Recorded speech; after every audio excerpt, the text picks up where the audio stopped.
Welcome sa Derasa. Kapag Derasa, tiyak na walang kalas.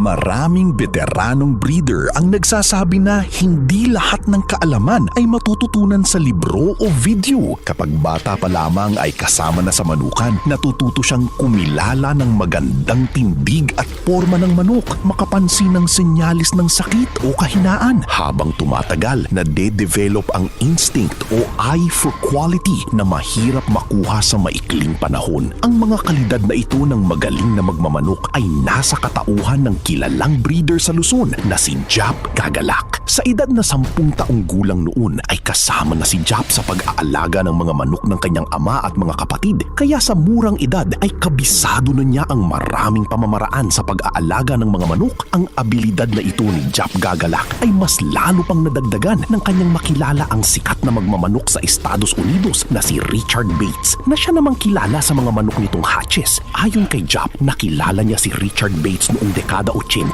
noong pumupunta ito sa Pilipinas para sumali sa, alam nyo na, hangang-hanga daw si Jap sa Amerikano dahil sa galing nito pagdating sa pagmamanok. Hanggang sa palagi nang bumibisita si Jap sa manokan ni Richard Bates na itinayo noon sa Tiaong, sa lugar na kinalakihan ni Jap Gagalak. Ayon kay Jap, si Richard Bates raw ang nakita niyang magmamanok na walang kasing galing pagdating sa taghawak ng manok. Kayang-kaya raw nitong mapakalma ang manok sa pamamagitan lang ng paghawak nito. Napakalalim raw ng kaalaman ng Amerikanong yun pagdating sa ugali ng manok, bagay na natutunan na rin ni Jap sa tulong ni Richard Bates. Bilang breeder, si Richard Bates raw ay napakasimple lang kung magparis ng kanyang mga manok. Isa lang ang pinaniniwalaan ni Richard Bates. Ito raw ay ang pagpaparis ng 2 manok na magaganda at magagaling para makapagpalabas ng mga sisiw na magagaling din. Yun lang daw talaga ang pinaniniwalaan ng sikat na Amerikanong breeder. Marami ang nagtatanong kung bakit Livewire ang pangalan ng farm ni Jap Gagalak. Ang rason pala nito ay nung panahong nagtayo na siya ng farm ay naglagay siya ng livewire na bakod sa kanyang manukan para depensa sa kung anumang magtatangkang pumasok sa kanyang farm nang walang paalam, para sa proteksyon ng kanyang manukan. Kaya tinawag niya kalaunan ng farm niya na Livewire.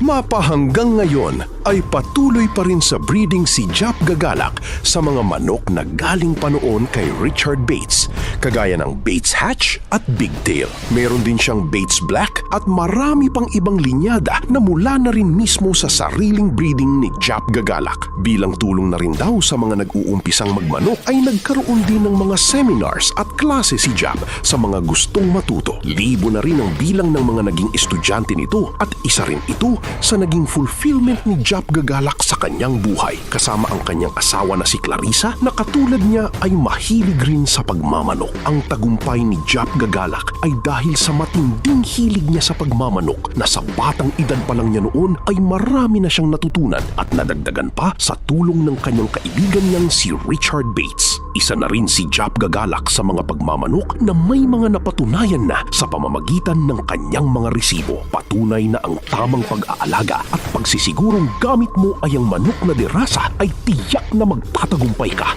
Kapag Derasa, tiyak na walang kalas.